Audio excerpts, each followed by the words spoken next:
Guys, from J14. So, ito pong mga question natin na to is nanggagaling pa sa ating YouTube channel, comment section. So, ito ang tanong niya.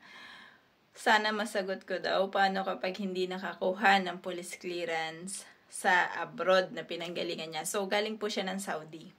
Last year daw siya umuwi ng Pilipinas. So, January 2023. So, wala pang 3 years.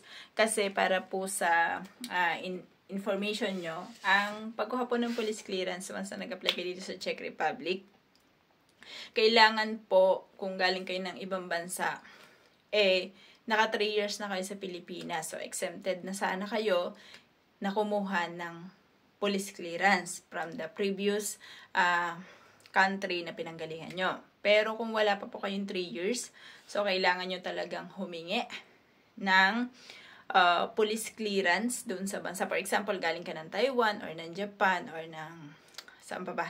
Saudi. So, hingi po talaga kayo ng police clearance sa bansa na yon. Sa Taiwan, pwede kang lumapit sa sa TECO, sa Manila. So, pwede rin na kumuha ka or meron tayong binibigay minsan na direct na tao na pwede makatulong sa'yo. So, naglalabas na ako dyan before ng video. Kapag sa Japan naman, punta ka sa Japan Embassy. So, naglabas na rin po ako ng video kung paano kumuha ng police clearance. So, sa Middle East, wala akong masyadong alam. Pero, meron din po sila. Kailangan mo rin kumuha. So, sa tanong niya na, kung pwede daw ba na, kung ano daw ba yung mga option na pwede niyang gawin kasi wala nga siya. So, sinabihan ko siya, medyo mahal. Kasi Saudi po siya. So, sa mga kakilala ko na nanggaling ng Saudi. So, inabot po ng 25,000 daw yun. Nagastos nila kasi parang nag-utos sila ng tao doon sa Saudi para kumuha ng police clearance para sa kanila. So, ang tanong niya is kung pwede daw yung tip na sinabi sa kanya ng agency na kung wala daw siyang apostille police clearance, meron daw sinabing tip sa kanya yung agency na ganito yung gawin mo. Tapos, parang no need ka nang kumuha. So, hindi ko inelaborate ito sa video na to kung ano yung sinabi ng agency, pero sinabi niya to sa comment section.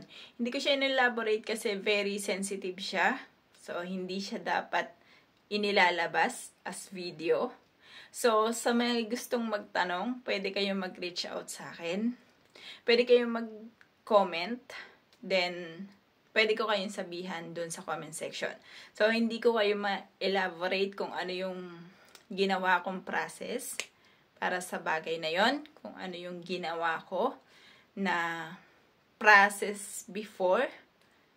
So, yun. Basta hindi ko na ka-elaborate ngayon. So, kayo na lang ang bahala mag-reach out sa akin kung paano nyo ako ma-reach out dito sa YouTube channel.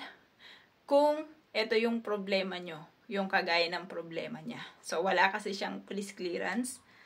Kailangan niya pang kumuha. So, ano yung pwede. Option lang naman yun, guys. Option lang yun. Pero kung ayaw nyo siyang sundin, it's up to you naman. Pwede naman kayong kumuha, then maghintay kayo. It's up to you. Pero kung kung gusto nyo na sundin yung another option, so reach out nyo lang ako. Yun, guys. So, medyo maselan kasi to, kaya hindi ko talaga siya ginagawa ng video. Nakikita nyo sa lahat ng mga videos, sinasabi ko sa inyo, lahat yun talagang based on my own experience. So, this one, hindi nyo siya makikita sa mga video ko. Hindi ko po talaga siya nire-release as one of the parang opinion, comments, or something knowledge na alam ko. Kasi, risky kasi siya.